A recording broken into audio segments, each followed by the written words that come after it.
Los eventos recientes en el sector inmobiliario se han centrado en los ocupas, personas que residen en edificaciones o terrenos vacíos sin permiso del dueño. USA Today informa que en Maryland, una mujer regresó de vacaciones para encontrar a 2 ocupas en su cama, quienes no solo vivían en su casa, sino que también habían vendido muebles suyos por valor de aproximadamente $50,000. Este es un patrón que se repite en muchas ciudades de Estados Unidos y también en Europa, donde la ocupación se ha convertido en un movimiento político con apoyo de la izquierda. Otra publicación, The Daily Mail, reporta que los derechos de los ocupas es un principio de ley común, donde intrusos no autorizados explotan vacíos legales en un intento de afirmar residencia en hogares desocupados. Para desalojar a un ocupa, los propietarios enfrentan pérdidas financieras significativas en forma de gastos legales, daños potenciales a la propiedad e ingresos perdidos. Desalojar ocupas también puede ser un proceso largo y arduo debido a retrasos en los tribunales y fuerzas policiales sobrecargadas en todo el país. Informes de propietarios furiosos e impotentes para remover a los ocupas de sus hogares han aumentado en los últimos meses, con algunos ocupas habituales rehusándose a dejar las residencias por más de un año. Ahora, me gustaría hablarles de un tipo diferente de ocupa, el espiritual. La Biblia tiene algo que decir sobre los derechos de propiedad, ya que define claramente que nuestros cuerpos son templos del Espíritu Santo, consagrados a Dios y sagrados. Así como un ocupa no tiene ningún derecho real o legal para poseer una casa que no es suya, un demonio no tiene derecho a poseer o ocupar a un cristiano lleno del Espíritu Santo. Este concepto no es nuevo. Las palabras de Pablo en 1 Corintios capítulo 9 son un recordatorio firme para los cristianos durante cientos de años de que no somos dueños de nosotros mismos. Fuimos comprados por un precio muy precioso. Mis hermanos, estamos viviendo los últimos días en esta tierra. Quiero resaltarles que todas las profecías ya se están cumpliendo y está llegando el momento del fin. Te pregunto ahora, si hoy fuera el día del arrebato de la iglesia, ¿estás preparado? He decidido liberar para ti mi libro digital, la Biblia de la A a la Z.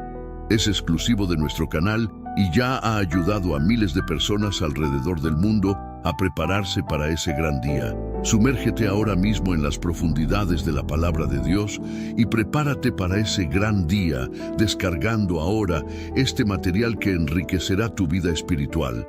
No pierdas tiempo, haz clic en el enlace disponible en el primer comentario fijado y descarga inmediatamente. Las unidades son limitadas, por lo tanto, es crucial actuar ahora para asegurar que el acceso a este poderoso material, hazlo ahora antes de que las unidades se agoten. La vida de Cristo Jesús. Esto afirma nuestro cuerpo como una morada literal para la presencia del Espíritu Santo. Jesús dio esta ilustración de lo que me gustaría llamar un ocupa espiritual. Cuando un espíritu maligno sale de una persona, se va al desierto buscando descanso, pero al no encontrarlo, decide volver a la persona de la cual salió. Al regresar, encuentra su antiguo hogar vacío, barrido y ordenado. Entonces el espíritu trae otros 7 espíritus más malvados que él, y todos entran y viven allí, dejando a la persona en peor estado que antes. Esto será la experiencia de esta generación malvada. Note la secuencia de eventos. Un espíritu maligno sale de una persona, busca descanso, no lo encuentra, y decide volver al lugar de donde vino. La Biblia utiliza la palabra hogar al referirse a la persona a la que regresa el espíritu y luego trae otros 7 espíritus más malvados. Así se nos dice que los espíritus malignos no tienen derecho a poseernos. Imagina el escenario. Eres propietario de una casa hermosamente amueblada, cuidadosamente decorada con amor, prestando la máxima atención a los detalles. Las paredes están cubiertas con hermosas obras de arte y las estanterías llenas de recuerdos que han durante décadas. Cada rincón de tu hogar ha irradiado calidez y paz, y de alguna manera puede ser un reflejo de tu carácter y personalidad. Pero ¿qué pasa si con el tiempo te concentras en tu vida ajetreada y empiezas a descuidar tu hogar? Antes de darte cuenta, esta morada impecable comienza a acumular polvo, los colores vibrantes se desvanecen y un espacio que una vez fue luminoso y acogedor empieza a sentirse oscuro y casi inhabitable. Las sombras se forman en esos cuartos olvidados y en ellos se esconden, invisibles y no escuchados, el peor tipo de huéspedes no deseados, los ocupas en carne y hueso. Estos ocupas ilegales se instalan en hogares y habitaciones completamente olvidadas. No tienen derecho a estar allí ni reclaman propiedad, pero persisten en su intento de apropiarse del espacio simplemente por no irse. De la misma manera, los demonios operan en el reino espiritual, intentando apoderarse del alma cristiana sagrada. Se nutren de la oscuridad, se alimentan de miedo, caos y duda, y lentamente expulsan la alegría y la paz del creyente. Así como un propietario nunca permitiría que los ocupas se apoderen de su hogar como hijos de Dios, nunca deberíamos permitir que los demonios infiltren nuestras almas.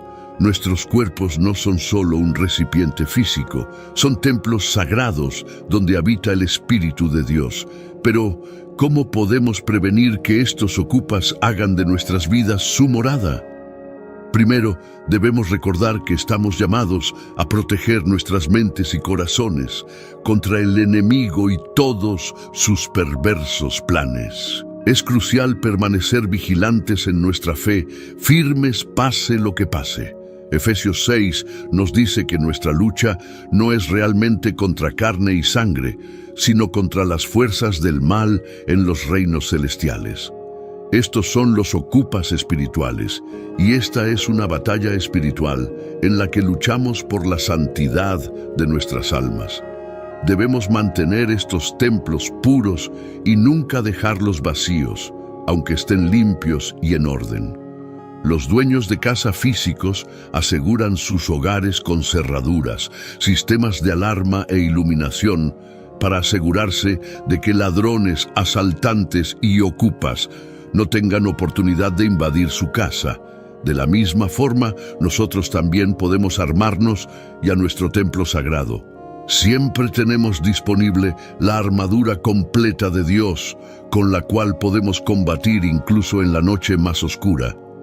Podemos tomar el cinturón de la verdad, la coraza de justicia, el calzado del Evangelio de la paz, el escudo de la fe, el yelmo de la salvación y la espada del Espíritu, y asegurarnos de que esos ocupas no se establezcan en nuestras vidas.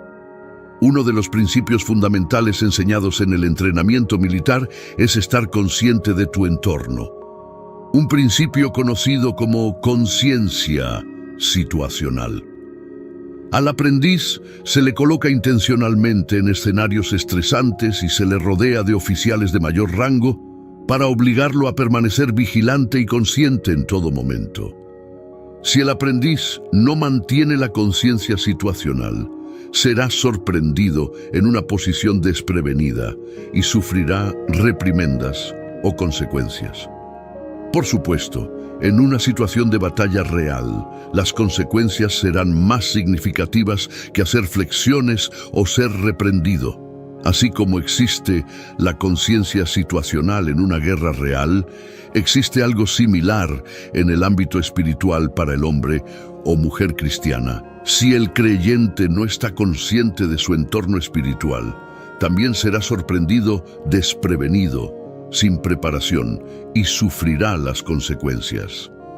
La Biblia dice en Efesios 6, 11-13, que nos pongamos toda la armadura de Dios para que podamos resistir los engaños del diablo, pues nuestra lucha no es contra seres humanos, sino contra los gobernantes, contra las autoridades, contra los poderes de este mundo oscuro, y contra las fuerzas espirituales del mal en los reinos celestiales. Por tanto, debemos vestirnos con la armadura completa de Dios para que cuando llegue el día del mal, podamos mantener nuestra posición y después de haber hecho todo, seguir firmes. La guerra espiritual es real. Como creyentes, tenemos un enemigo real y estamos en un conflicto real. Estamos en una guerra que se libra en el reino espiritual invisible y en este tipo de batalla no puedes combatir físicamente a tu enemigo. Esto es por lo que el apóstol Pablo escribió que nuestra lucha no es contra la carne y la sangre, no es contra las cosas de este mundo. Como creyente, no estás luchando contra personas, no solo estás luchando contra circunstancias, estás luchando contra el espíritu detrás de la persona y el diablo detrás de la situación. Nuestra lucha no es contra la carne y la sangre, sino contra los gobernantes, contra los poderes, contra las fuerzas del mundo de esta oscuridad, contra las fuerzas espirituales de maldad en los lugares celestiales. Según la palabra de Dios, si continuamos orando, ayunando y estudiando la poderosa palabra de Dios, nuestras defensas espirituales se fortalecerán día a día. Esto, a su vez, nos da la autoridad y el valor para expulsar y bloquear cualquier ocupante demoníaco que intente o trate de tomar control de nuestro templo. Reclamamos la belleza y la reverencia de este espacio, restaurándolos a su estado justo, manteniéndonos firmes en nuestra fe inquebrantable y, si es necesario, expulsando a los demonios en el poderoso nombre de Jesús. Nunca tenemos que sucumbir a la decepción que viene de las mentiras del enemigo. Podemos mantenernos firmes en el conocimiento y la fe de que somos hijos de Dios amados, atesorados y conocidos como la niña de sus ojos. Pero es igual de importante entender cómo mantener nuestros cuerpos como templos aptos para el Espíritu Santo. Si posees una casa, la mantendrás limpia y acogedora, bien cuidada y en buen estado de funcionamiento, y lo mismo aplica para el lugar de residencia del Espíritu de Dios. Una de las mejores formas de proteger nuestro templo es invirtiendo continuamente en nuestras vidas espirituales. Invierte en tu relación con el Señor. Al nutrir esta relación, creamos y fortalecemos la barrera contra las fuerzas de la oscuridad que quieren ocupar nuestras vidas. Al mismo tiempo, ofrecemos al Espíritu Santo un santuario brillante, limpio y bien cuidado, donde Él puede ayudarnos a mantener alejadas a las entidades demoníacas que quieren vivir allí a toda costa.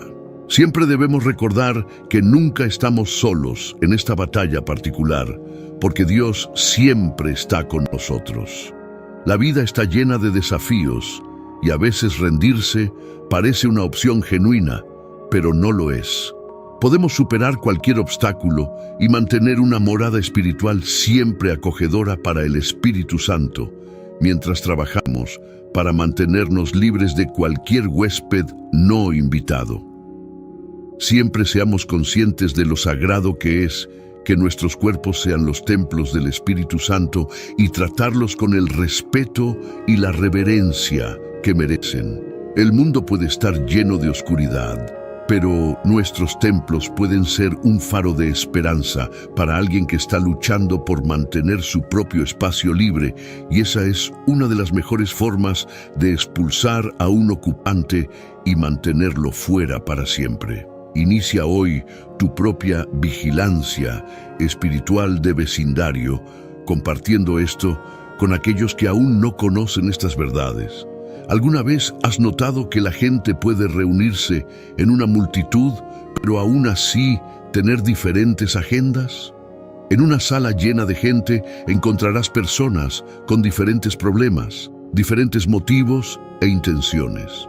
En una multitud de personas protestando, encontrarás a aquellos que realmente están luchando por una causa específica, y entre esas personas habrá algunas que están en la multitud simplemente por curiosidad, y otras que vienen para observar y reportar. Otros vienen porque buscan la emoción de iniciar algo. En general, siempre que veas una multitud, no todos en esa multitud están allí por la razón correcta o de hecho por las mismas razones que todos los demás. Y lo cierto es que cada vez que una multitud se reúne alrededor de Jesús, encontrarás a personas que vinieron simplemente para ver qué tipo de milagro realizará hoy, como si fuera un espectáculo. Tendrás a personas que vienen porque creen y quieren escuchar las enseñanzas del hombre de Nazaret, y entre esas personas, en la multitud encontrarás a una mujer que tenía un flujo de sangre. Encontrarás a un hombre llamado Bartimeo. Encontrarás a los fariseos. El punto que estoy ilustrando aquí es que incluso en una multitud que seguía a Jesús, había quienes necesitaban sanación, otros buscaban fallos en él para acusarlo, y algunos solo querían verlo y escuchar sus enseñanzas.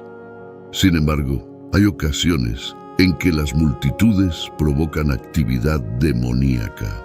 Esto resalta la importancia de tener una relación personal con Jesucristo para ser sensibles en el espíritu y discernir, porque incluso una multitud reunida por Jesús puede atraer espíritus impuros.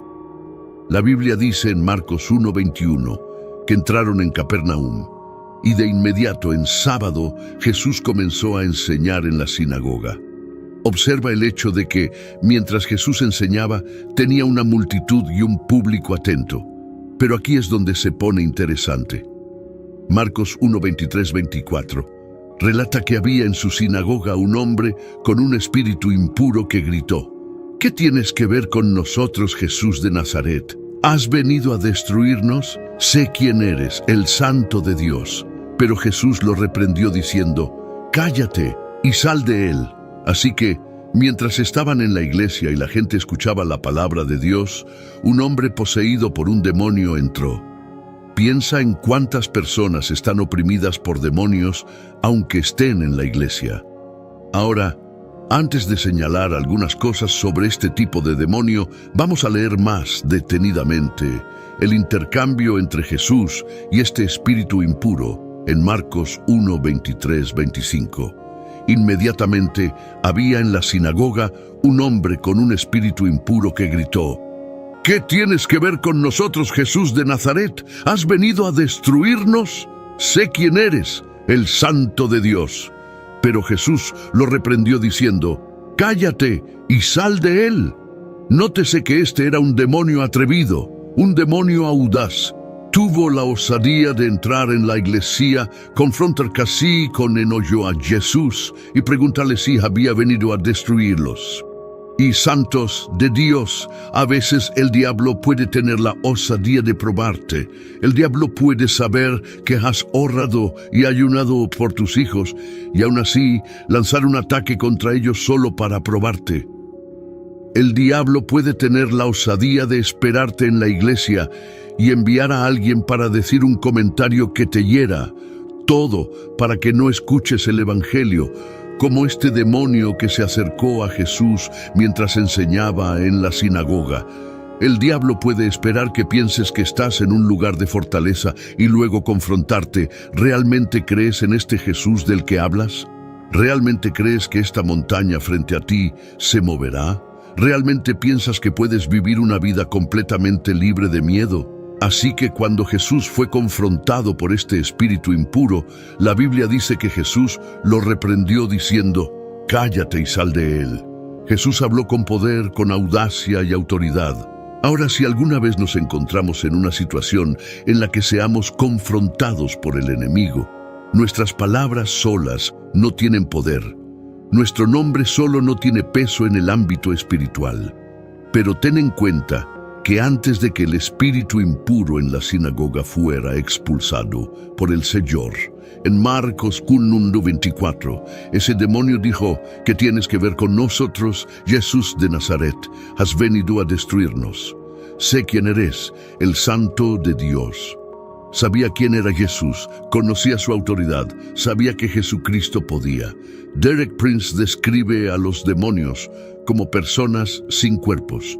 Afirmó que tienen personalidades reales y distintivas, lo que tiene sentido si alguna vez has leído el libro de Lucas en el capítulo 8. En Lucas 8:30 y 31, la Biblia dice que Jesús le preguntó a un hombre poseído por demonios: ¿cuál es tu nombre?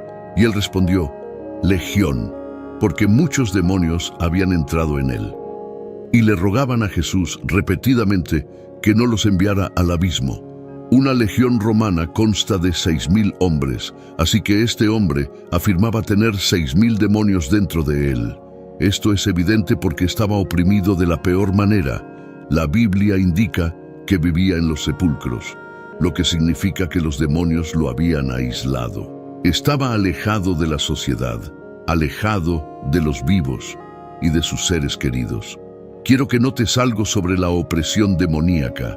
Al diablo le encanta aislar a las personas, acorralarlas y dejarlas solas sin apoyo, porque todos somos más vulnerables cuando estamos solos.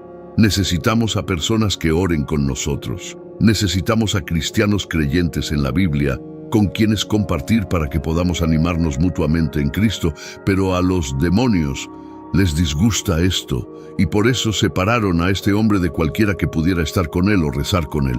Este hombre poseído también estaba en un estado de suciedad y desaseo. Estaba desnudo, sin hogar y vagando. La Biblia dice en Marcos 5:3-5 que vivía entre los sepulcros y nadie podía atarlo, ni siquiera con cadenas, porque a menudo había sido sujetado con grilletes y cadenas. Pero desgarraba las cadenas y rompía los grilletes en pedazos. Nadie tenía la fuerza para someterlo. Día y noche, entre los sepulcros y en los montes, siempre estaba gritando y cortándose con piedras. La gente intentaba atarlo con cadenas, pero ni siquiera éstas podían retenerlo bajo tal influencia demoníaca. Pero, amigo mío, déjame decirte que una palabra de Jesucristo liberó a ese hombre de ese estado demoníaco. Un encuentro con Jesucristo, y este hombre fue liberado. Solo tomó una reunión con el Rey de Reyes y el Señor de Señores para que este hombre fuera restaurado. Lo que amo de Jesucristo es que, independientemente del estado en que te encuentres, no hay persona en esta tierra que esté abandonada por Dios. Este hombre tenía una legión de demonios, 6.000 demonios. Estaba poseído en todo el sentido de la palabra, pero aún así Jesucristo no lo abandonó. Jesús no lo desamparó, no importa cuán impuro o oprimido estuviera. Jesucristo no lo dejó, y esto es lo que deberíamos saber hoy como creyentes. Puedes ser impopular, puedes estar impuro, pero si estás dispuesto, Jesucristo nunca te dejará de lado.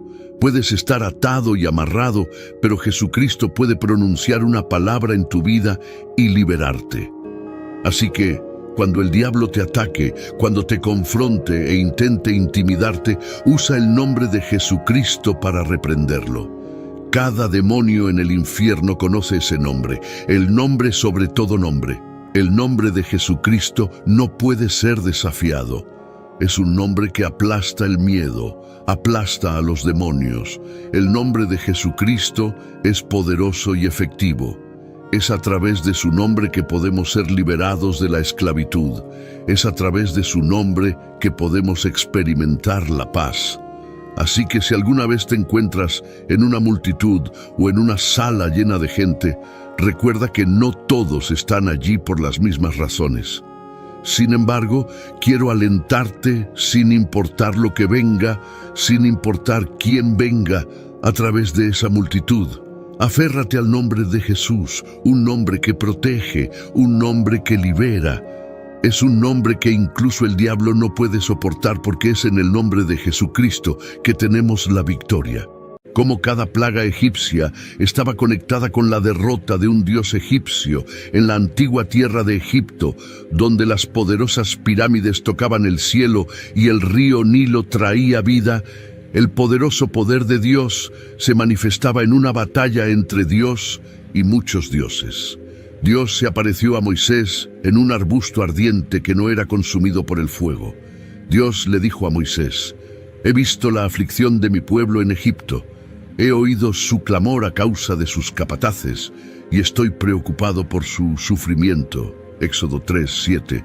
Dios entonces encomendó a Moisés que regresara a Egipto para liderar a los israelitas fuera de la esclavitud y hacia una tierra que fluía con leche y miel.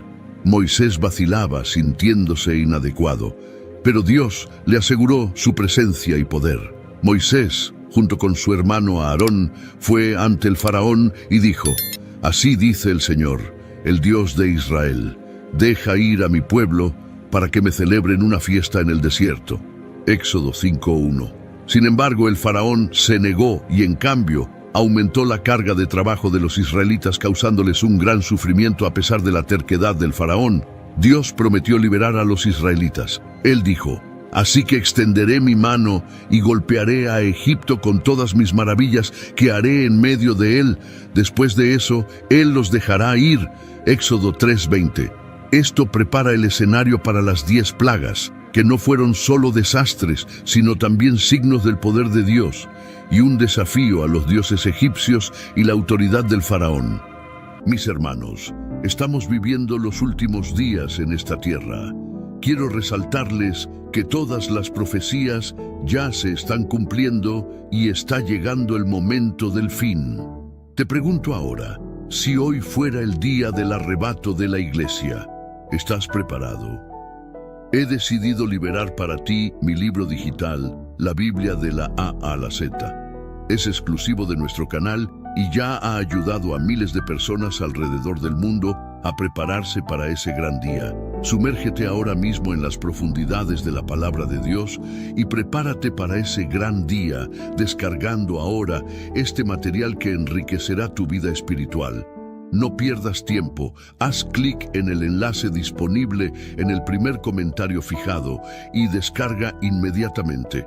Las unidades son limitadas, por lo tanto, es crucial actuar ahora para asegurar que el acceso a este poderoso material, hazlo ahora antes de que las unidades se agoten. Antes de las plagas, hubo una historia de opresión, un llamado a la liberación y un enfrentamiento entre Moisés y el faraón, respaldado por una promesa sagrada de Dios para liberar a los israelitas.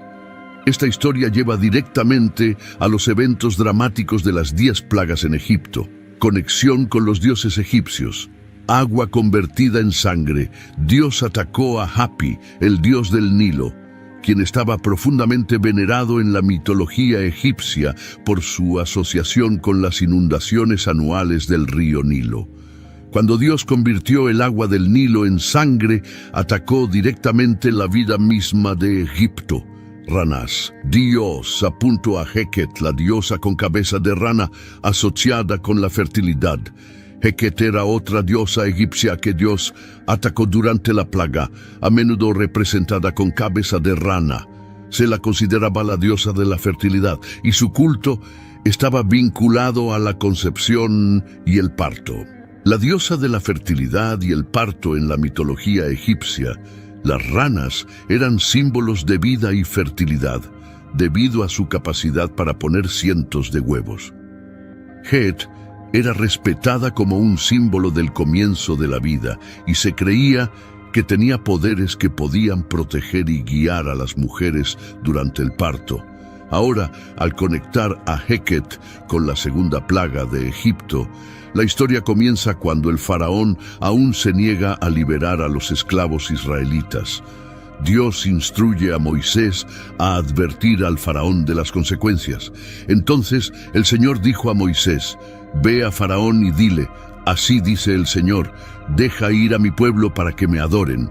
Si te niegas, enviaré ranas por todo tu país». Éxodo 8:1-2. Aarón, el hermano de Moisés, extiende su mano sobre las aguas de Egipto y las ranas invaden la tierra. Aarón extendió su mano sobre las aguas de Egipto y las ranas salieron y cubrieron la tierra. Éxodo 8:6. La importancia de esta plaga, particularmente en el contexto de Heket, radica en su desafío simbólico. Al enviar una plaga de ranas, Dios desafiaba directamente la creencia en el poder y la autoridad de Heket.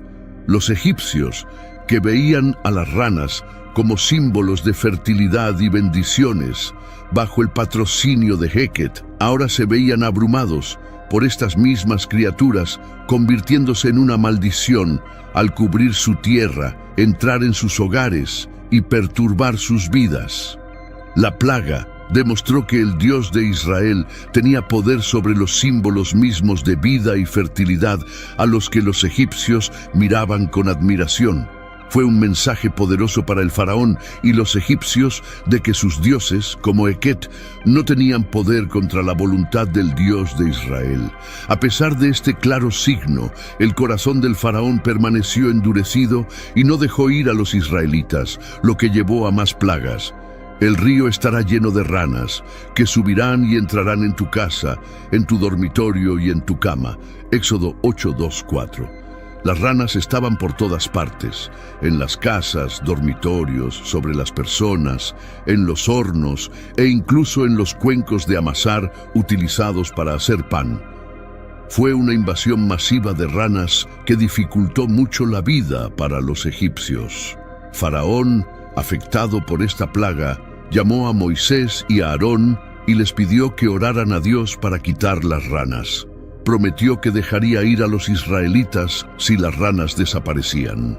La Biblia dice, y llamó Faraón a Moisés y a Aarón y dijo, rogad a Jehová que quite las ranas de mí y de mi pueblo, y yo dejaré ir a este pueblo para que sacrifique a Jehová. Éxodo 8:8. Moisés oró a Dios y Dios hizo lo que Moisés pidió. Las ranas murieron en las casas, patios y campos. Los egipcios tuvieron que amontonar las ranas muertas en montones y la tierra olía terriblemente. Una vez que las ranas se fueron, Faraón cambió de opinión y no dejó ir a los israelitas, lo que llevó a más plagas como consecuencia de su terquedad. Esta historia de la segunda plaga trata sobre cómo Dios utilizó criaturas naturales como las ranas en números extraordinarios para demostrar su poder y convencer al faraón de liberar a los israelitas de la esclavitud. Número 3. Gusanos o tábanos, moscas.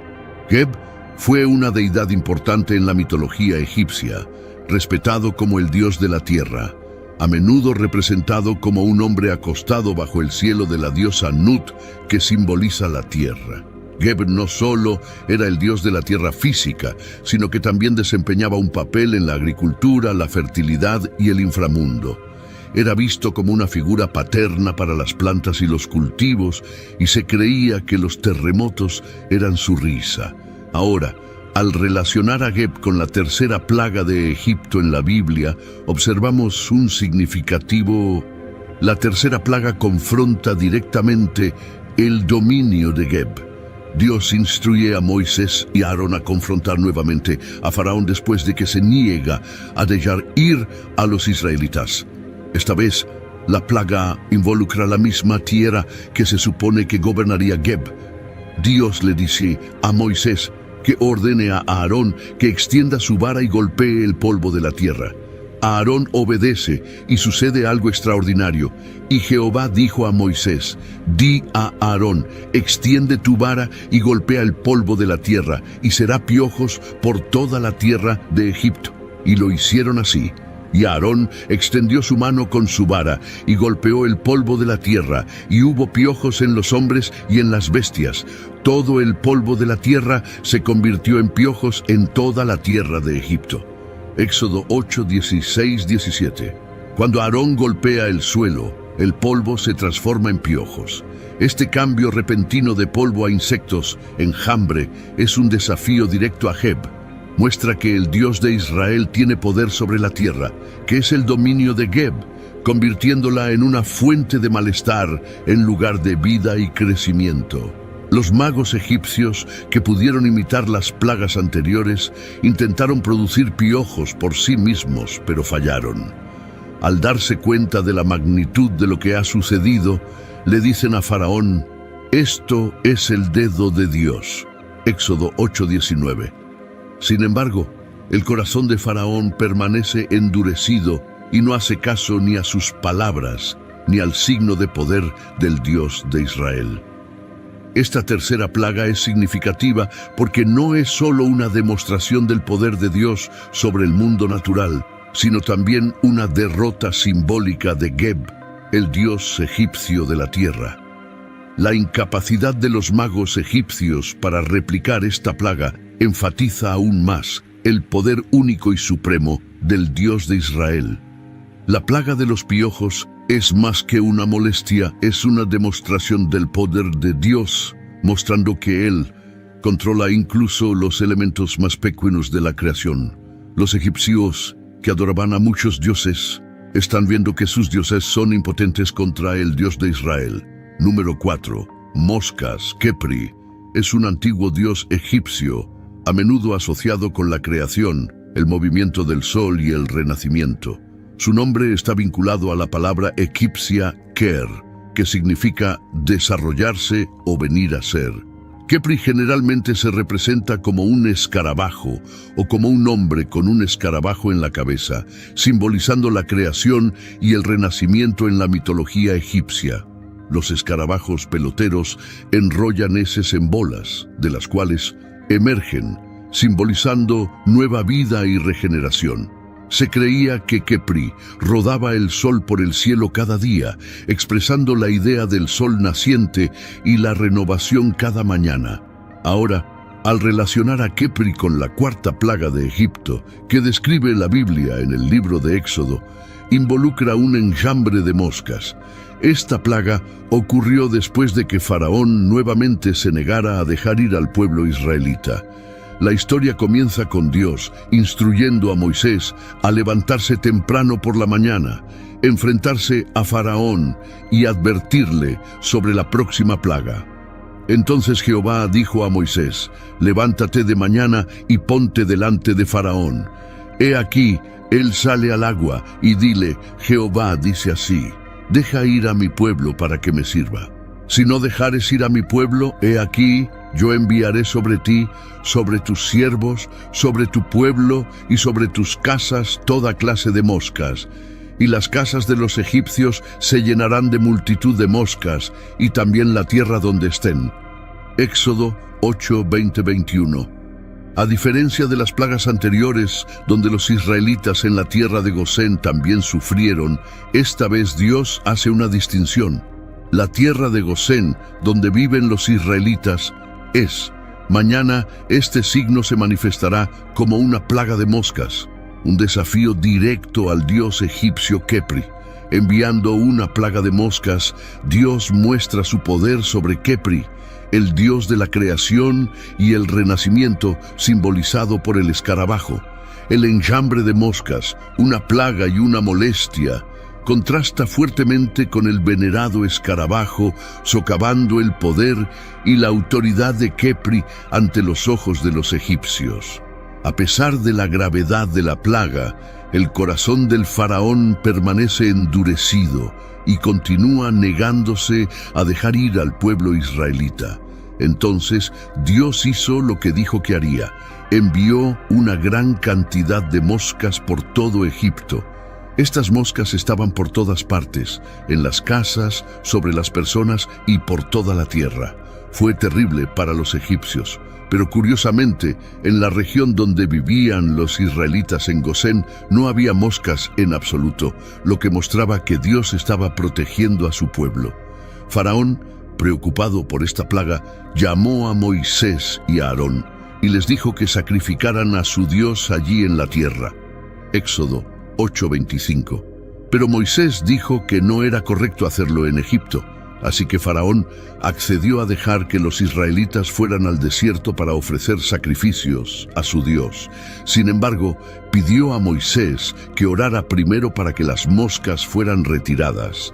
Moisés oró a Dios y Dios retiró las moscas de Egipto. Pero una vez que las moscas desaparecieron, Faraón cambió de opinión nuevamente y no dejó ir a los israelitas. Esta historia de la Biblia muestra cómo Dios intentaba ayudar a los israelitas y demostrar su poder a los egipcios, mientras que Faraón seguía resistiendo. Quinta plaga: muerte del ganado. Dios apuntó a Hathor, la diosa del amor y la protección, a menudo representada como una vaca. Hathor es una deidad importante en la mitología egipcia, conocida como la diosa del amor, la belleza, la música y la protección. Era una mujer con cabeza de vaca o una mujer con un tocado de cuernos de vaca y un disco solar. Esta imagen simboliza la fertilidad, la maternidad y los aspectos de la naturaleza que nutren. Hathor era respetada no solo como una diosa protectora, sino también como una que representaba la alegría y el amor femenino. También estaba asociada con el más allá, proporcionando orientación y protección a las almas que ingresaban al próximo mundo. Relacionar a Hathor con la quinta plaga de Egipto, como se menciona en la Biblia, nos brinda una comprensión más profunda del simbolismo detrás de este evento. En esta etapa de la historia, Dios continúa exigiendo a través de Moisés que Faraón libere a los israelitas de la esclavitud. Cuando Faraón se niega, Dios advierte de una consecuencia grave, una plaga que afectará específicamente al ganado de Egipto. Dios causa una enfermedad grave que afecta a todo el ganado de los egipcios, incluidos caballos, burros, camellos, vacas, ovejas y cabras. Todos mueren a causa de la enfermedad. He aquí la mano del Señor será sobre tu ganado que está en el campo, sobre los caballos, sobre los asnos, sobre los camellos, sobre los bueyes y sobre las ovejas, una plaga muy grave. Y el Señor distinguirá entre el ganado de Israel y el ganado de Egipto, y nada morirá de todo lo que es de los hijos de Israel. Éxodo 9:3-6. La muerte del ganado fue un golpe significativo para la economía y la vida diaria de Egipto, ya que estos animales eran esenciales para el trabajo, el transporte y los procesos agrícolas. Apuntar simbólicamente al ganado fue un desafío directo a Hathor, la diosa vaca, mostrando la supremacía del Dios de Israel sobre las deidades egipcias. A pesar del efecto adverso de la plaga y su impacto en Egipto, el corazón de Faraón permanece endurecido y aún se niega a dejar ir al pueblo israelita, preparando el escenario para más plagas por venir. En este contexto, la quinta plaga no es solo una calamidad física, sino también un acto simbólico que demuestra la impotencia de los dioses egipcios como Hathor frente al poder del Dios de Israel. Es una parte clave de la narrativa más amplia del Éxodo, donde cada plaga sirve a un propósito específico, desafiando la ideología egipcia y la exhibición de la soberanía del Dios de los israelitas. Luego, Faraón envió a buscar, y de hecho, ni siquiera uno de los animales del pueblo de Israel murió, pero el corazón de Faraón se endureció y no dejó ir al pueblo. Éxodo 9:7. Esta historia muestra cómo Dios estaba demostrando su poder y dejando claro que protegía a los israelitas a pesar de la pérdida devastadora de sus animales. La terquedad de Faraón continuó, lo que llevó a más plagas. Sexta plaga, úlceras. Isis, en la mitología egipcia, es conocida como una diosa sanadora, protectora y portadora de paz. Era una de las deidades más importantes y populares en la historia del antiguo Egipto, reverenciada no solo como una diosa de la medicina y la paz, sino también como un símbolo de magia, maternidad y fertilidad. A menudo se la representaba como una figura maternal compasiva a la que la gente recurría en tiempos de problemas, especialmente relacionados con la salud. En cuanto a la sexta plaga de Egipto, se relata en el libro del Éxodo, capítulo 9, 8-10. Sucede después de que Faraón continúa negándose a dejar que los israelitas abandonen Egipto. Dios instruyó a Moisés y a Aarón a tomar ceniza de un horno, y Moisés debía arrojarla al aire mientras Faraón observaba. La ceniza se convierte en polvo fino sobre la tierra de Egipto y provoca la aparición de úlceras intensas en personas y animales en todo el país. Éxodo 9:10. Esta plaga es significativa por varias razones. En primer lugar, desafía directamente a los dioses egipcios de la salud y la curación, incluida Isis, venerada como diosa de la medicina. La incapacidad de los dioses egipcios para proteger al pueblo de esta plaga demostró aún más el poder del Dios de Israel.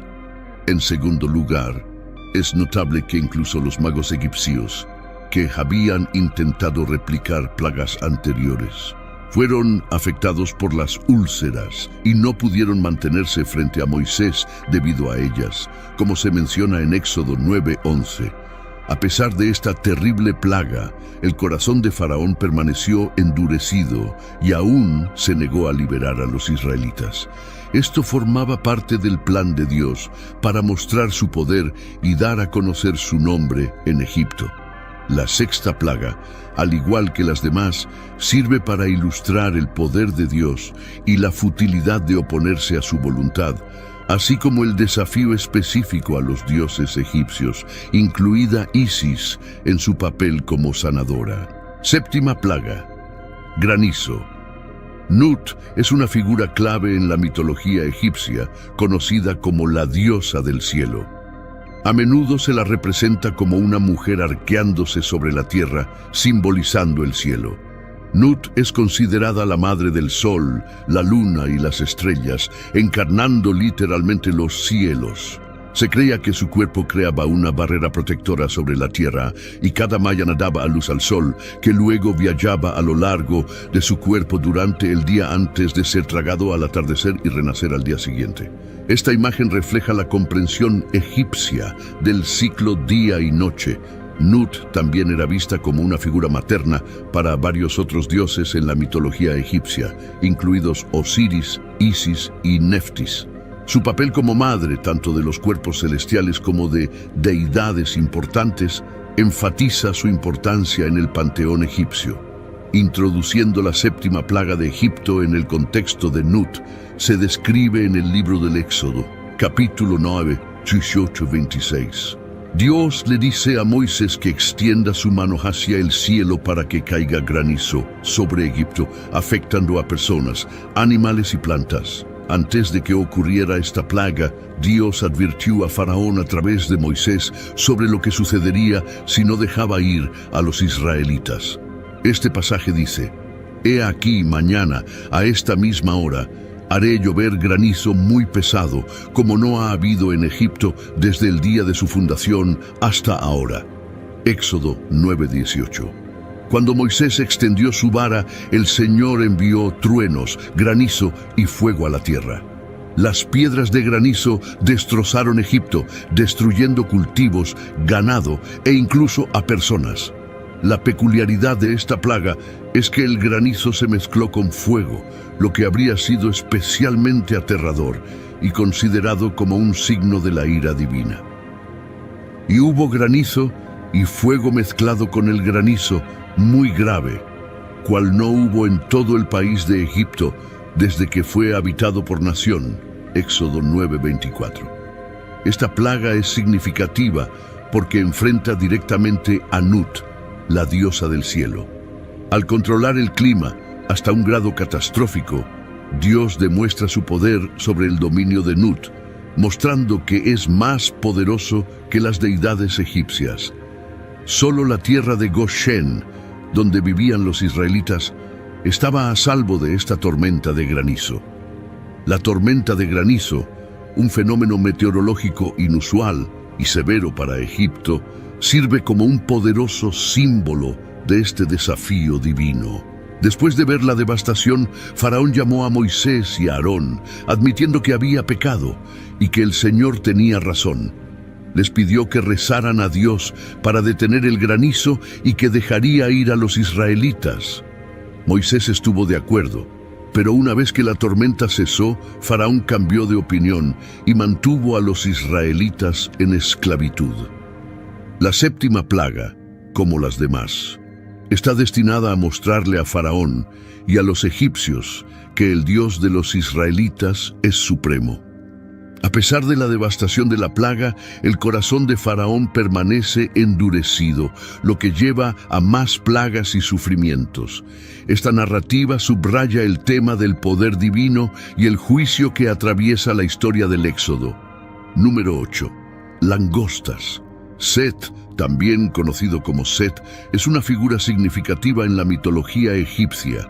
Era el dios de las tormentas, el desorden, la violencia y los extranjeros. Set a menudo se representaba como una criatura con una cabeza misteriosa, a veces interpretada como un avar o un burro, o como una composición de varios animales. Su carácter es complejo, ya que estaba asociado con el caos, y a menudo se lo veía como un antagonista, especialmente en sus conflictos con el dios Horus. Set también desempeñaba un papel protector, era considerado el señor del desierto y se invocaba por su fuerza en las batallas y para defender al dios Sol-Ra del serpiente Apophis durante su viaje nocturno. En el contexto de las plagas bíblicas en Egipto, la asociación de Set con las tormentas es particularmente relevante cuando presentamos la octava plaga. La octava plaga, como se narra en la Biblia en el libro del Éxodo, involucró a una gran plaga de langostas. Dios le dijo a Moisés que fuera a Faraón y le advirtiera sobre la próxima plaga. Moisés le dijo a Faraón: ¿hasta cuándo te negarás a humillarte delante de mí? Deja ir a mi pueblo para que me adoren. Éxodo 10:3. Moisés advirtió que si Faraón no dejaba ir a los israelitas, Dios enviaría una plaga de langostas que cubriría la tierra. Estas langostas se comerían todo lo que quedara después de las plagas anteriores, incluidos cultivos y árboles. Los funcionarios de Faraón, viendo el daño de las plagas anteriores, aconsejaron a Faraón que dejara ir a los israelitas, pero Faraón solo accedió a dejar ir a los hombres. Moisés y Aarón rechazaron esta oferta porque Dios había instruido que todos, incluidos niños, mujeres y animales, debían irse. Dios le dijo a Moisés que fuera a Faraón y realizara milagros, ya que Dios había endurecido el corazón de Faraón para demostrar su poder y para que los israelitas contaran a sus hijos y nietos sobre los milagros de Dios en Egipto. Como Faraón no aceptó los términos de Dios, Dios le dijo a Moisés que extendiera su mano sobre Egipto. Cuando Moisés lo hizo, Dios envió un viento que trajo langostas. Estas langostas cubrieron la tierra y devoraron todo lo que las plagas anteriores. Como el granizo había dejado esta plaga, fue devastadora porque destruyó el suministro de alimentos y Moisés extendió su vara sobre la tierra de Egipto. Y el Señor trajo un viento del este sobre la tierra todo ese día y toda esa noche. Y cuando amaneció, el viento del este trajo las langostas. Y las langostas subieron sobre toda la tierra de Egipto, cubrieron la faz de toda la tierra, de manera que la tierra se oscureció, y devoraron toda la hierba de la tierra y todo el fruto de los árboles, que había dejado el granizo, y no quedó ningún verdor en los árboles ni en las hierbas del campo en toda la tierra de Egipto. Éxodo 10:3-15. Después de esta devastadora plaga, Faraón llama a Moisés y Aarón con prisa, admitiendo su pecado contra Dios y pidiendo perdón. Solicita que rueguen a Dios para quitar las langostas. Moisés oró a Dios y Dios cambió la dirección del viento, llevando las langostas al Mar Rojo. No quedó ni una sola langosta en Egipto, pero incluso después de esto, Dios volvió a endurecer el corazón de Faraón y no dejó ir a los israelitas. La plaga de las langostas no solo fue una demostración del poder de Dios sobre la naturaleza, sino también un desafío directo al dios egipcio Set, que estaba asociado con las tormentas. Mostró que incluso el poderoso Dios de las tormentas y el desorden era impotente ante el Dios de Israel. Las langostas impulsadas por el viento, que podrían verse como un elemento del dominio de Set, devoraban todo, dejando la tierra estéril y debilitando aún más a Egipto. Número 9. Oscuridad. Ra, también conocido como Re, fue una de las deidades más importantes en la religión del antiguo Egipto. Era el dios del sol, la fuente de vida y el creador de todo. En la mitología egipcia se creía que Ra viajaba por el cielo en un barco solar durante el día y recorría el inframundo por la noche. A menudo se le representaba como un hombre con cabeza de halcón coronado con un disco solar y una cobra sagrada. La importancia de Ra en la cultura egipcia no puede ser exagerada. Era visto como el rey de los dioses y el traidor de luz, calor y crecimiento. En la narrativa bíblica del Éxodo, la novena plaga que Dios envía sobre Egipto es la oscuridad. Esta plaga es particularmente significativa, ya que desafía directamente a Ra, el dios del sol, quien es respetado como el más poderoso de todos los dioses egipcios. Éxodo 10, 21, 23. Dios instruye a Moisés a extender su mano hacia el cielo, trayendo la oscuridad sobre la tierra de Egipto. Una oscuridad tan espesa que se puede sentir hasta el punto que los egipcios no podían ver nada, ni siquiera podían salir de sus casas debido a la intensidad y el miedo de la oscuridad. Por 3 días, toda la tierra de Egipto está envuelta en esta profunda oscuridad, mientras que los israelitas tienen luz en sus moradas. Esta distinción entre los egipcios y los israelitas es crucial. No solo demuestra el poder de Dios sobre el más venerado dios egipcio Ra, sino que también significa el favor y la protección de Dios hacia los israelitas. La oscuridad que discapacita a Egipto es un símbolo de la oscuridad espiritual y la opresión bajo la cual viven los egipcios, mientras que la luz entre los israelitas representa la iluminación y la presencia divina. Al dirigirse a Ra mediante esta plaga, se desafía directamente la creencia egipcia en el poder del sol y se revela la verdadera supremacía del Dios de los israelitas. En resumen, los eventos narrados en el libro del Éxodo, especialmente las 10 plagas lanzadas sobre Egipto, no solo ilustran la fuerza divina, sino que también desafían directamente las creencias y dioses de la antigua cultura egipcia. Cada plaga fue una demostración del poder absoluto de Dios sobre la naturaleza y sobre los dioses que los egipcios adoraban.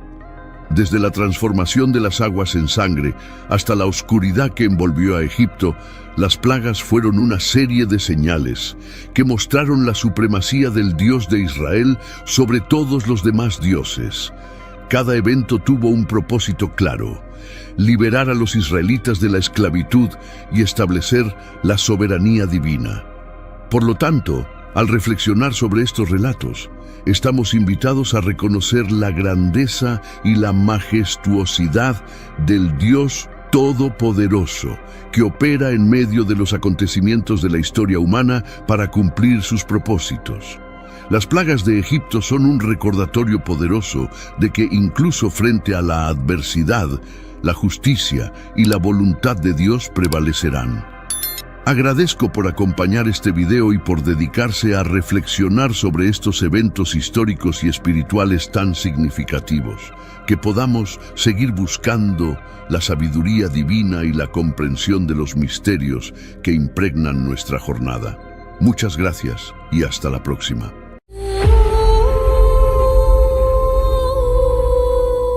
Una de las profecías más extraordinarias encontradas en la Biblia se detalla en los capítulos 38 y 39 de Ezequiel, conocidos como los capítulos de Gog y Magog.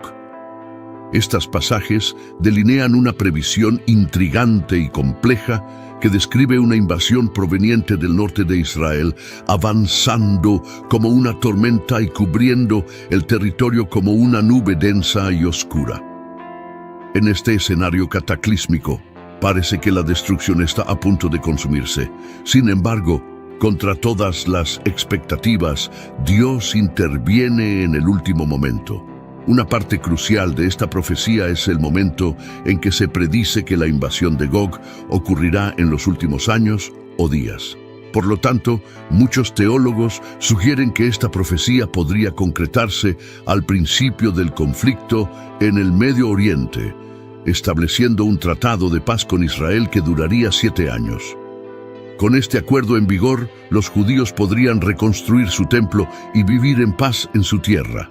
Sin embargo, la invasión descrita por Ezequiel ocurriría poco después. La visión del profeta Ezequiel sobre los huesos secos en el valle es una representación poética del renacimiento de Israel como nación.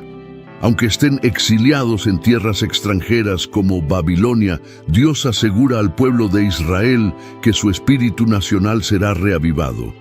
La profecía se adentra en la figura de Gog, el líder de la tierra de Magog. Aunque hay muchas teorías, no hay un consenso unánime sobre la ubicación o identidad exacta de esta región o su pueblo. Lo que se sabe es que este líder, Gog, no estará solo en su campaña contra Israel, será ayudado por una coalición de naciones. A pesar de su aparente poder, esta alianza no actuará por sí sola. Dios revela que permitirá esta invasión no porque las naciones tengan control, sino para cumplir sus propósitos divinos. Al intervenir, Dios muestra al mundo entero su poder y justicia, resaltando su supremacía. El capítulo 39 de Ezequiel continúa describiendo la derrota devastadora de esta coalición. El enfoque está en Gog y su tierra natal, Magog. La palabra de Dios es clara: la destrucción será total. La descripción de Ezequiel es vívida y gráfica, transmitiendo la extensión de la ira divina contra aquellos que se oponen a él y a su pueblo elegido. Este momento de intervención divina no es solo una retribución, sino también un acto de protección y amor por Israel. Finalmente, el texto de Ezequiel deja un mensaje incontrovertible. Aquellos que se oponen a la voluntad de Dios enfrentarán consecuencias severas, mientras que aquellos que permanecen fieles son protegidos y amados por el Todopoderoso. En medio de la oscuridad de Gog, un rayo de esperanza y justicia brilla intensamente.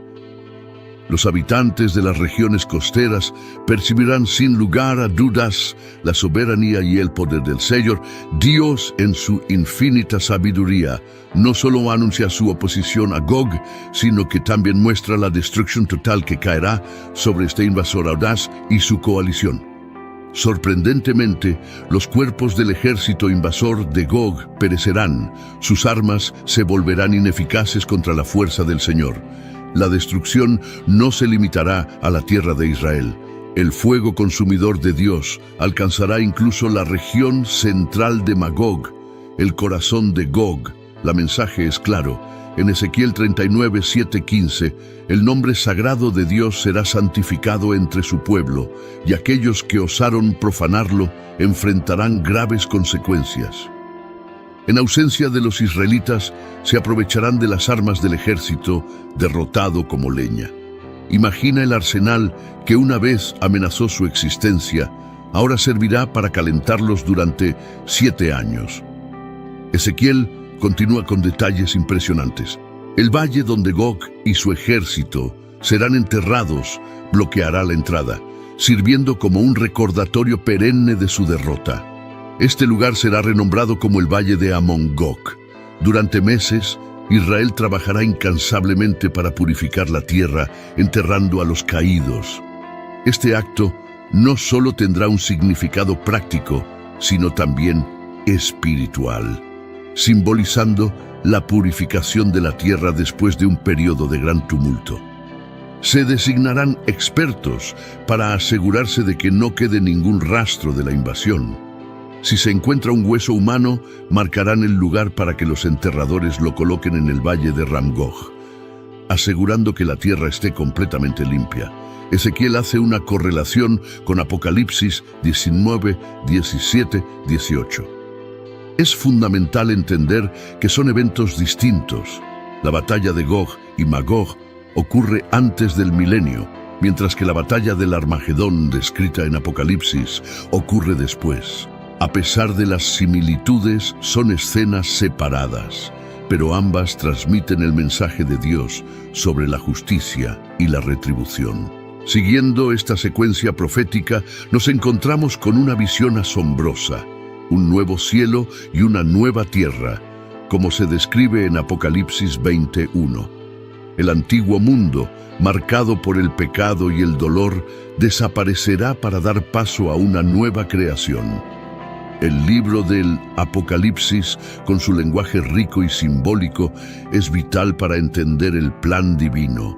Nos recuerda que la segunda venida de Cristo traerá revelaciones y transformaciones profundas, y este es el núcleo del Apocalipsis, la revelación de Jesucristo y las maravillas que Él trae consigo. A medida que se desarrolla el Apocalipsis, la historia humana, tal como la conocemos, llega a su fin. Juan el apóstol pasa a describir lo que podría llamarse un estado eterno, un reino donde aquellos que creen en Cristo disfrutarán de una existencia inmutable y gloriosa. Por otro lado, aquellos que rechazaron a Dios ya han tenido su destino eterno delineado en los capítulos anteriores. El apóstol ve la ciudad sagrada, la nueva Jerusalén, descender del cielo resplandeciente y gloriosa. Esta visión está cargada de simbolismo, indicando la unión definitiva de Dios con la humanidad. La presencia directa de Dios entre su pueblo es uno de los aspectos más reconfortantes de esta revelación.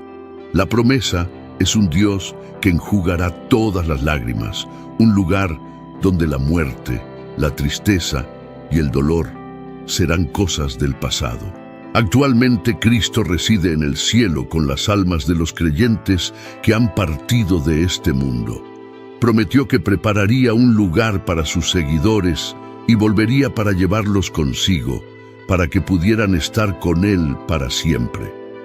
Durante el milenio, los seguidores de Dios habitarán en la tierra que conocemos, con Jerusalén como capital.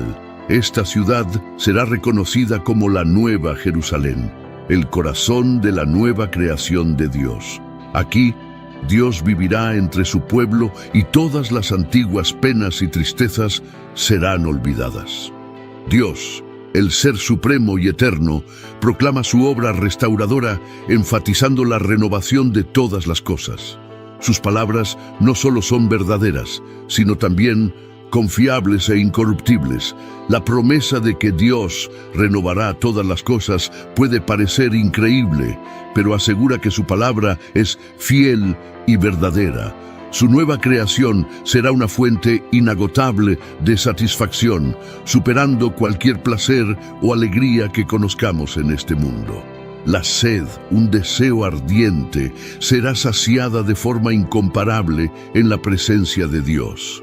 Esta satisfacción será tan superior que la mejor experiencia terrenal parecerá insípida en comparación. Todos los redimidos vivirán en la nueva creación, pero aquellos que perseveraron fielmente en su caminar cristiano, los verdaderos vencedores, recibirán recompensas aún mayores. Experimentarán una intimidad aún más profunda con Dios, asemejándose a la relación entre un padre y su hijo. Mientras todos los creyentes se dispersarán por esta nueva creación, el ángel guía a Juan para revelaciones aún más profundas. Esta descripción de la Nueva Jerusalén presenta una imagen deslumbrante de una ciudad irradiando la divina gloria de Dios. Significa un lugar donde la oscuridad es inexistente, un reino de día perpetuo gobernado por la luz divina emanada por Dios y el Cordero. La constante apertura de las puertas de la ciudad significa paz y seguridad continuas, sin amenaza de daño. La aproximación de sus residentes es un símbolo de bienvenida y accesibilidad para todos los justos. Además, los reyes de la tierra, trayendo su gloria y honor a la ciudad, implican que lo mejor de todas las culturas y sociedades será incluido, pero toda impureza quedará fuera. Esta ciudad será un crisol de los redimidos de Dios de todas las tribus, lenguas y naciones, todos viviendo juntos en armonía. Aunque el énfasis en el oro y las piedras preciosas es simbólico del valor divino y la pureza de la ciudad, la ausencia de un templo es particularmente notable. Este detalle refuerza la idea de que la presencia de Dios será tan palpable, directa y no mediada en la Nueva Jerusalén, que no habrá necesidad de un lugar específico de adoración. La descripción de Dios y el Cordero como el templo de la ciudad subraya la relación íntima que los redimidos disfrutarán con lo divino. Ya no habrá barrera o mediador entre Dios y su pueblo. Además, la falta de necesidad de la ciudad por fuentes de luz natural como el sol y la luna destaca el brillo superlativo de la gloria de Dios. Toda la Nueva Jerusalén será permeada con la radiante gloria de Dios, haciendo que cualquier otra fuente de luz palidezca en comparación.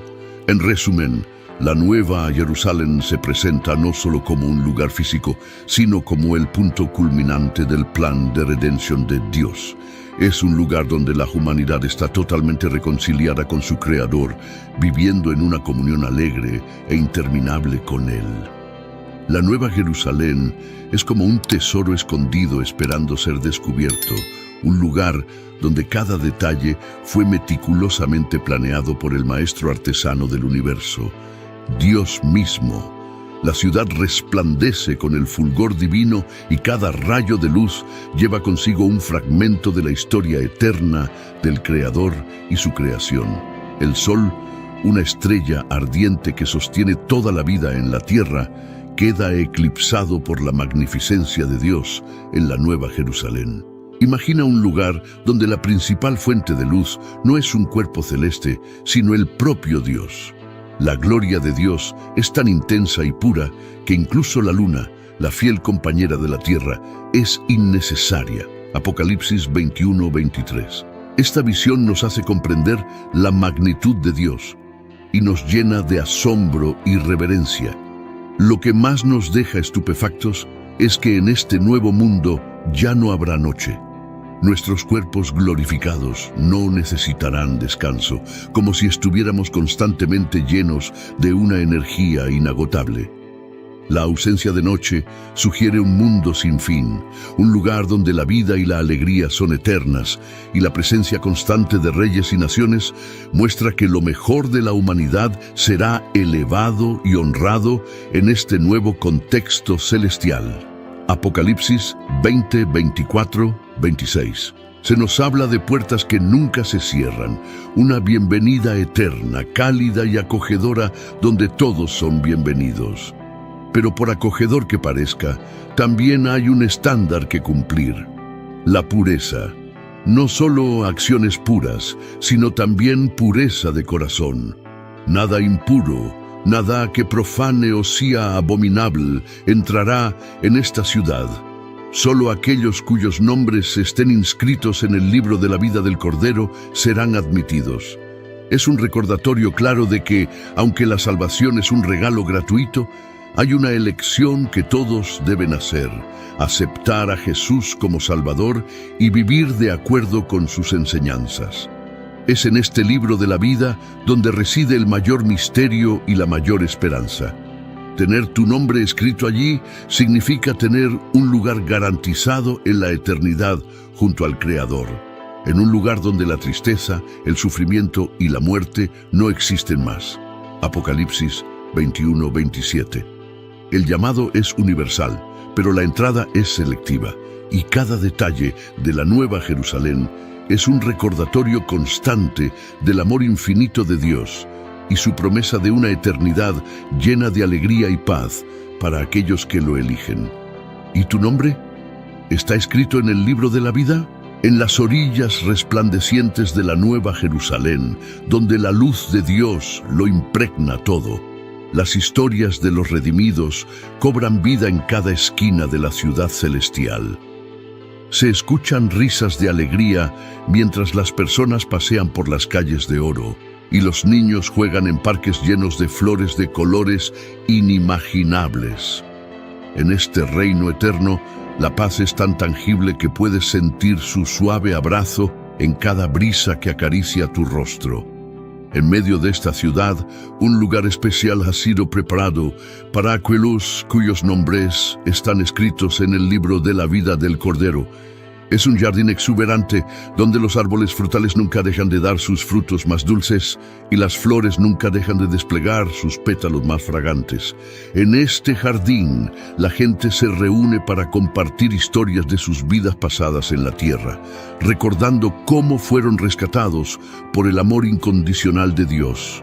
Cada día, los redimidos participan en festivales de celebración, donde la música celestial llena el aire y las danzas de luz danzan en las paredes de cristal de la ciudad. En estos momentos de gozo, los habitantes de la Nueva Jerusalén expresan su gratitud eterna por la salvación que les fue otorgada. Sus cánticos de alabanza resuenan en los vastos cielos, llevando consigo una melodía de esperanza y redención. En esta eternidad de dicha, las lágrimas son un recuerdo lejano, y el pasado está envuelto en el amor sanador de Dios. Los ancianos comparten sus sabidurías con los jóvenes, enseñándoles sobre la historia del universo y el amor infinito de Dios. No hay envidia, ni odio, ni temor. Solo existe una comunión perfecta entre Dios y su creación, donde cada alma encuentra su propósito y paz en la presencia del Todopoderoso. En las noches sin noche de la Nueva Jerusalén, la gente se reúne para escuchar cuentos sobre la creación del mundo y los desafíos superados por los héroes de la fe. En estos momentos, las estrellas en el cielo parecen brillar más intensamente, como si estuvieran escuchando las historias con tanto entusiasmo como los oyentes. Pero incluso en esta existencia perfecta, el espíritu de aventura y curiosidad sigue vivo. Los redimidos tienen la libertad de explorar las maravillas de la creación de Dios, desde los rincones más lejanos del cosmos hasta las profundidades insondables de los océanos. Cada descubrimiento es recibido con asombro y asombro, recordando a todos que la grandeza de Dios es insondable e infinita. A medida que los siglos pasan en la Nueva Jerusalén, las almas redimidas continúan creciendo en amor y conocimiento. Cada día es una aventura, cada momento es una oportunidad para conocer más profundamente a Dios y experimentar su amor en nuevas formas. Y así, en esta eternidad de felicidad, las palabras del profeta Isaías cobran vida, porque he aquí que yo crearé nuevos cielos y una nueva tierra, y de lo primero no habrá memoria, ni más vendrá al pensamiento. Isaías 65:17. En la Nueva Jerusalén, el amor de Dios es la luz que guía cada paso, y la esperanza en su gracia infinita es el cimiento sobre el cual se construye esta eternidad de dicha. Y así, la historia de la redención encuentra su conclusión en esta ciudad resplandeciente, donde cada alma encuentra su hogar en los brazos amorosos del Creador, y donde la eternidad se despliega en una sinfonía eterna de amor y gratitud. No cálido resplandor de la Nueva Jerusalén, la conclusión de esta historia es una sinfonía eterna de amor, esperanza y redención. En este reino celestial, cada alma encuentra su propósito y paz en la presencia de un Dios amoroso y compasivo. Las lágrimas del pasado son olvidadas y en su lugar florece una eternidad de alegría. La comunión entre Dios y su creación es perfecta y en cada rincón de esta ciudad resplandeciente se cuentan historias de amor, fe y gracia. En esta eternidad de dicha, los redimidos exploran los misterios del cosmos, descubren la belleza de la creación y crecen en amor y conocimiento. Cada día es una nueva aventura, una oportunidad para experimentar la magnificencia de Dios de formas infinitamente creativas. La Nueva Jerusalén se convierte en el hogar eterno de todas las almas redimidas, un lugar donde la tristeza, el sufrimiento y el temor son solo un recuerdo distante. En cada risa, en cada canción, en cada abrazo, se celebra la gracia insondable de Dios. Así, La historia de redención encuentra su conclusión en esta ciudad celestial, donde cada palabra hablada, cada lágrima derramada y cada oración ofrecida se convierten en parte de la obra maestra divina. En este lugar, el amor de Dios es la fuerza que impulsa cada momento, y la esperanza en su gracia infinita es el ancla que sostiene las almas en paz eterna. En el resplandor eterno de la Nueva Jerusalén, la historia de redención se transforma en una melodía eterna, una canción de amor que nunca termina. Y en cada nota, en cada acorde, en cada suspiro de asombro, se revela la grandeza incomprensible del amor de Dios. Así, la eternidad se despliega como un viaje interminable de alegría, amor y gratitud hacia el Creador, donde cada alma encuentra su hogar final y donde la esperanza florece en una floresta eterna de bendiciones divinas.